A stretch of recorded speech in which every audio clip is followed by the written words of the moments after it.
Hello students, how are you? Welcome on this channel. आप है विनय sir के साथ। इस लेक्चर में आप देखेंगे एक्सरसाइज 1.1। उसके पहले हम फर्स्ट चैप्टर के कुछ कंसेप्ट देखेंगे। तो ये चैप्टर एनसीईआरटी की क्लास 9th की मैथमेटिक्स बुक से है, राइट। चलिए इसके कुछ बेसिक कंसेप्ट देखते हैं।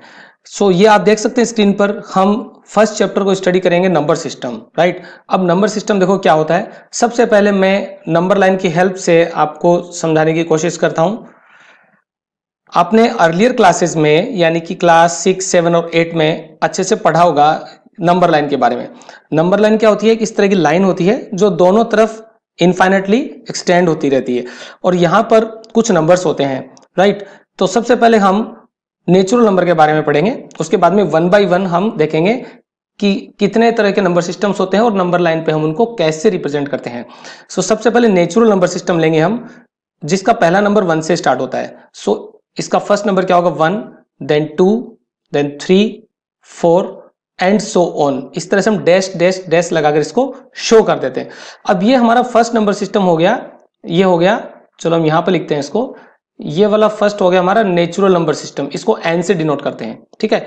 और कैसे लिखते हैं? कर्ली ब्रैकेट्स में 1, 2, 3 और डैश डैश। इस तरह से आप देख सकते हैं कि जितने भी काउंटिंग नंबर्स हैं वो सारे नेचुरल नंबर्स होते हैं। इजीली आप याद रख सकते हैं कि नेचुरल नंबर्स क्या होते हैं। All the counting numbers are called natural numbers, ठीक है। यहां पर हमें यह भी समझ में आता है कि स्मॉलेस्ट नेचुरल नंबर 1 होगा, ठीक है। और बिगेस्ट नेचुरल नंबर हम फाइंड नहीं कर सकते, क्योंकि कितना भी बड़ा नंबर हो सकता है। आप जितना सोचें उससे भी बड़ा कोई नंबर हो सकता है। इस तरह से ये नंबर इनफाइनेटली ऐसे ही चलते रहते हैं। इसलिए हम कहते हैं कि बिगेस्ट नेचुरल नंबर हम नहीं बता सकते, but smallest natural number always 1 होगा, ठीक है। इसके बाद में सेकेंड पॉइंट देखते हैं हम। सेकेंड हमारा नंबर सिस्टम आता है होल नंबर्स। होल नंबर्स क्या होता है? पहले हम इसको लिख लेते हैं इस तरह से। कर्ली ब्रैकेट्स में 0, 1, 2, 3 एंड सो ऑन। अब देखिए क्या होता है, फिर से हम उसी नंबर लाइन को यूज करेंगे, राइट। ये देखो, ये एक नंबर लाइन होगी हमारी। इसके बाद होल नंबर्स हमेशा 0 से स्टार्ट होते हैं। यहां पर हम 0 ज्यूम कर लेते हैं कहीं भी और इक्वल डिस्टेंस पे हम मार्क लगाते हैं, अलग अलग मार्क्स लगाते हैं, जैसे 1, 2, 3, 4 और इसी तरह से डॉट डॉट करके हमें शो करना है। फिर से हम देख सकते हैं कि स्मॉलेस्ट होल नंबर क्या होगा? 0 होगा। आपको याद रखना है, ये छोटी छोटी टिप्स आपको याद रखने हैं। स्मॉलेस्ट होल नंबर 0 होगा और बिगेस्ट होल नंबर हम नहीं बता सकते। We can't define, we can't say, ठीक है। तो ये होगा होल नंबर। तो यहां पर एक छोटा सा डिफरेंस है, देखो। अगर नेचुरल नंबर्स में साथ में एक 0 और लगा दिया जाए तो वो होल नंबर बन जाते हैं। तो हम ये भी बता सकते हैं कि every natural number is a whole number, but every whole number is not a natural number, ठीक है। तो इस तरह के स्टेटमेंट्स भी आपको अच्छे से समझ में आने चाहिए। इसके बाद देखो थर्ड क्या है। थर्ड जो नंबर सिस्टम है वो हमारा है इंटीजर्स। तो हम इसको आई या जेड से रिप्रेजेंट करते हैं। और ये किस तरह से होता है? इसमें 0 मिडिल में होता है, देन इसके राइट हैंड साइड में पॉजिटिव इंटीजर्स होते हैं, ठीक है, और लेफ्ट हैंड साइड में नेगेटिव इंटीजर्स होते हैं। इसको हम इस तरह से डिनोट करते हैं। फिर से एक बात हमें यहां पे समझ में आती है कि इंटीजर्स के लिए स्मॉलेस्ट इंटीजर का भी हमें नहीं पता और बिगेस्ट इंटीजर का भी नहीं पता, ठीक है। क्योंकि 0 के लेफ्ट हैंड साइड में इनफाइनाइट इंटीजर्स होंगे, मतलब कि बहुत सारे नेगेटिव इंटीजर्स होंगे। हम सबसे छोटा इंटीजर नहीं बता सकते। ठीक इसी तरह से राइट हैंड साइड में आप देख सकते हैं इस डायरेक्शन में सारे इंटीजर्स पॉजिटिव हैं जो 0 से बिगर हैं, बट हम बिगेस्ट इंटीजर नहीं बता सकते। इंटीजर के केस में ये पॉइंट बहुत इंपॉर्टेंट है। We can't define the smallest and the biggest integer, ठीक है। तो ये सब पॉइंट्स आपको अच्छे से याद रखने हैं। फोर्थ नंबर पे हम लेते हैं रेशनल नंबर। इसको क्यू से रिप्रेजेंट करते हैं। तो ये थोड़ा सा डिफरेंट है और काफी इंटरेस्टिंग है। क्या होता है rational number? If a number can be written in the form of p upon q, where p and q are integers and q not equal to 0। इसके साथ में एक चीज और होती है, p एंड q आर को प्राइम, ठीक है। तो ये आपको पूरा कंसेप्ट एक साथ याद रखना है। इसमें हम ये कह सकते हैं कि rational number can be written in the form of p upon q, where p and q are integers, both are coprimes and q not equal to 0। तो ये कंडीशन क्यों यूज में ली हमने, Q not equal to 0 means denominator कभी भी 0 नहीं होगा, ठीक है। तो ये बात आपको इस चैप्टर में धीरे धीरे क्लियर हो जाएगी, बट ब्रीफली मैं यहाँ एक्सप्लेन करता हूं इसको। देखो, जब भी हम 0 को किसी नंबर से डिवाइड करते हैं, सपोज 4 से, सो ये हमेशा 0 होता है, आपको पता है ऑलरेडी। बट अगर हम इसका रेसिप्रोकल करें, यानी कि 4 को 0 से डिवाइड करें, तो इसका आंसर जो होगा वो डिफाइन नहीं होगा, यानी कि 0 से डिवीजन करना पॉसिबल नहीं होता है। इसको आप प्रैक्टिकली देख सकते हैं कैलकुलेटर में करके। अगर 4 को 0 से डिवाइड करेंगे तो उसमें एरर मैसेज आएगा स्क्रीन पर, या फिर आएगा divide by 0 is not possible, ठीक है। तो 0 से कभी भी डिवीजन पॉसिबल नहीं होता, ये पॉइंट भी आपको याद रखना है। उसके बाद में एक और टॉपिक आता है इरेशनल नंबर, बट स्टूडेंट्स यहां पर हम उसको स्टडी नहीं करेंगे, ये हम नेक्स्ट एक्सरसाइज में लेंगे। देन फिफ्थ हमारा है रियल नंबर्स, ठीक है। रियल नंबर क्या होता है, जितने भी रेशनल और इरेशनल नंबर्स होते हैं वो सारे रियल नंबर्स होते हैं, और रियल नंबर्स के सेट को हम आर से रिप्रेजेंट करते हैं। तो ये भी हम नेक्स्ट एक्सरसाइज में क्लियर करेंगे, ओके। अब देखिए कुछ बातें, हम नंबर लाइन पर आते हैं। फर्स्ट जो था वो नेचुरल नंबर था हमारा, नेचुरल नंबर्स। इस नंबर लाइन में अगर हम 1 और 2 की बात करें, राइट, सो ये रहा 1 और ये रहा 2, इनके बीच में कितने रेशनल नंबर्स हैं। डेफिनेशन के अकॉर्डिंग क्या होता है, जो p अपॉन क्यू की फॉर्म में होता है। सो इनके बीच में 1/2 भी है, 1/3 भी है, 1/4 भी है। इसका मतलब किन्हीं भी दो इंटीजर्स के बीच में इनफाइनाइट रेशनल नंबर्स होते हैं, राइट। और इनफाइनाइट ही इरेशनल नंबर होते हैं, बट इरेशनल नंबर अभी हम स्टडी नहीं कर रहे, सो हम रेशनल नंबर पे फोकस करते हैं। सो अब आप ये याद रख सकते हो अच्छी तरह से कि किन्हीं भी दो इंटीजर्स के बीच में या किन्हीं भी दो रेशनल नंबर्स के बीच में इनफाइनाइट रेशनल नंबर्स होते हैं, ठीक है। सो ये स्टेटमेंट हम यहां पे लिख लेते हैं, between any two rational numbers there are infinite rational numbers, ठीक है। अब देखिए एक छोटा सा पॉइंट और है, अगर हम रेशनल नंबर की बात करें तो ये 3/7 हो सकता है, क्योंकि दोनों ही इंटीजर हैं, डिनोमिनेटर 0 नहीं है और दोनों को प्राइम है। सो इस तरह से -3/7 लिखा जाए, वो भी रेशनल नंबर होगा, क्योंकि -3 अभी भी इंटीजर है। सो दोनों नंबर्स इंटीजर होने चाहिए, यानी न्यूमरेटर और डिनोमिनेटर दोनों इंटीजर होने चाहिए। ठीक इसके बाद में अगर हम सिर्फ 5 लिखें तो ये भी तो एक रेशनल नंबर है। क्यों, यहां पर आप कंफ्यूज हो सकते हो। देखो 5 का मतलब होता है 5/1, सो रेशनल नंबर हुआ ना ये। इस तरह से आपको कंफ्यूज नहीं होना है, ठीक है। अगर हम -5 लिखें तो भी ये रेशनल नंबर है, क्योंकि -5 का मतलब -5/1 ही तो होता है, तो ये p/q की फॉर्म में हुआ, ठीक है। इसी तरह से 0 भी एक रेशनल नंबर है, राइट। तो अब बेसिक कंसेप्ट हमारे ऑलमोस्ट कवर हो गए हैं, अब हम एक्सरसाइज पे चलते हैं। तो अब हम एनसीईआरटी की एक्सरसाइज पे चलते हैं। स्क्रीन पे आप देख सकते हैं ये 1.1 रही, और यहां पर हमें इस पोर्शन की जरूरत है तो हमने क्रॉप कर लिया इसको, ठीक है। अब देखिए फर्स्ट क्वेश्चन इस एक्सरसाइज का, is 0 rational number.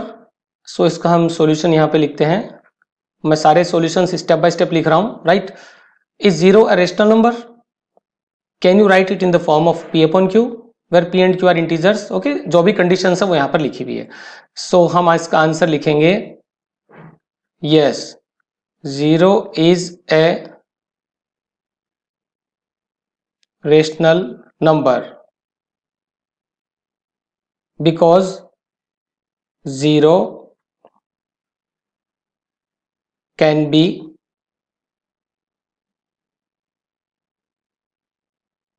written as 0/1, ठीक है। तो हमने इसका रीजन भी दे दिया कि इसको हम रेशनल नंबर क्यों कहते हैं, क्योंकि हम इसको p/q की फॉर्म में लिख सकते हैं। सो ये हो गया फर्स्ट क्वेश्चन का आंसर, राइट। अब चलते हैं सेकंड क्वेश्चन पे। तो देखो, find 6 rational numbers between 3 and 4। तो इस क्वेश्चन को करने का बहुत ही अच्छा तरीका है।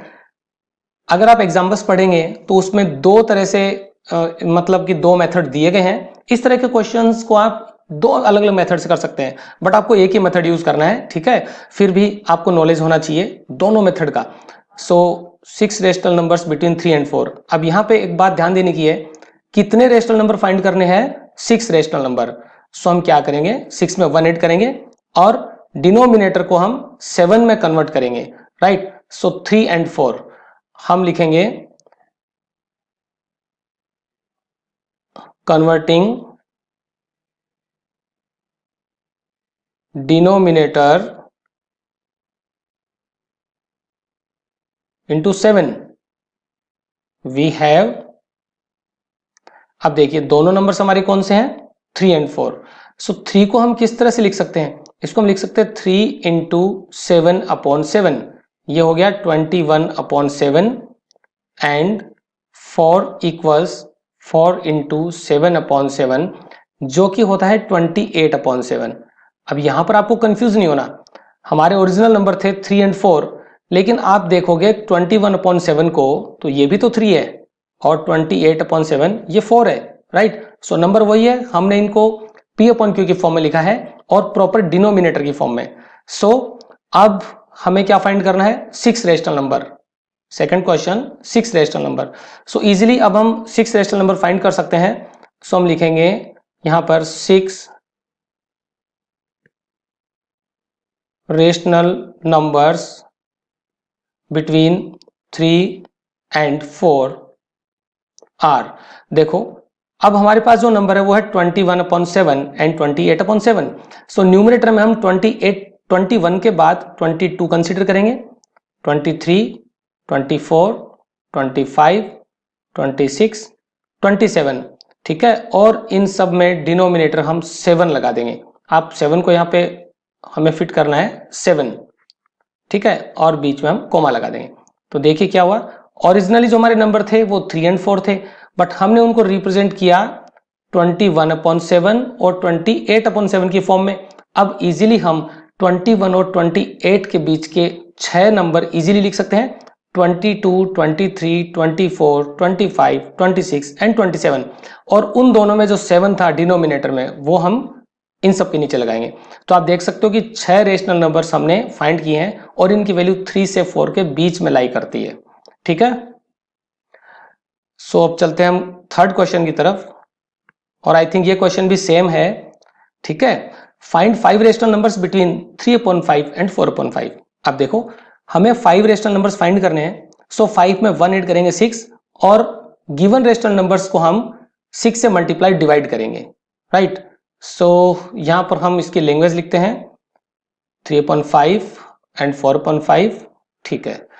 सो हमें लिखना है multiplying given numbers by 6/6 we have. अब देखो पहला जो नंबर है वो है आई थिंक 3/5।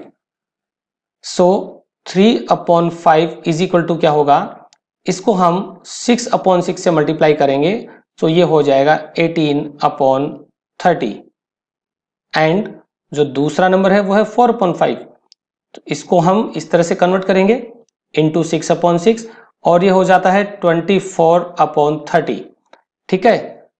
क्वेश्चन में हमें 5 रेशनल नंबर्स फाइंड करने हैं, ठीक है। सो इजीली हम लिखेंगे 5 rational numbers between 3/5 and 4/5 are. But अब फोकस हमें किस पे करना है, 18/30 और 24/30 पे, क्योंकि गिवन रेशनल नंबर्स को हमने कुछ अलग फॉर्म में कन्वर्ट किया है, ठीक है। सो 18 के बाद में हमें लिखना है 19, 20, 21, 22, 23, क्योंकि हमें 5 रेशनल नंबर फाइंड करने हैं। और देखो अपॉन 30 है तो हमें अपॉन 30 भी लगाना है। सो ये सबसे बेस्ट तरीका होता है रेशनल नंबर्स फाइंड करने का, और बीच में कोमा लगा देने हैं। सो इस तरह से आप देख सकते हो कि 5 रेशनल नंबर्स हमने इजीली फाइंड कर लिए, राइट। ये हुआ थर्ड क्वेश्चन। अब फोर्थ क्वेश्चन को सोल्व करते हैं हम, ठीक है। सो ये ट्रू और फॉल्स है, काफी इजी होगा। देखो फोर्थ क्वेश्चन को हम यहीं पे सोल्व करते हैं, राइट। सो आपको फोकस करना है कि हम इसको किस तरह से सोल्व कर रहे हैं, right. And for your simplicity I just change the color of my pen. Okay, see, every natural number is a whole number. देखिए इसका आंसर क्या होगा यहाँ पर, every natural number is a whole number. सो बहुत अच्छे से इसको पढ़ना आपको। कहने का मतलब है कि क्या सारे नेचुरल नंबर होल नंबर होते हैं? यस, ऑब्वियसली होते हैं। Give reasons for your answer, हमें इसका रीजन भी देना है। तो स्टूडेंट्स मैं इसको सिर्फ सोल्व कर रहा हूँ, रीजन आपको पता है और आप इसको बुक से भी देख सकते हैं। अगर आपने बेसिक सारे अच्छे से पढ़े हैं तो आप इसका आंसर इजीली लिख सकते हैं। हमें पता है कि सारे नेचुरल नंबर्स होल नंबर्स में भी आते हैं, क्योंकि नेचुरल नंबर्स तो 1 से स्टार्ट होते हैं और होल नंबर में भी 1 आता है और 1 से स्टार्ट होने वाले सारे नंबर आते हैं। सो ये हो जाएगा ट्रू, राइट।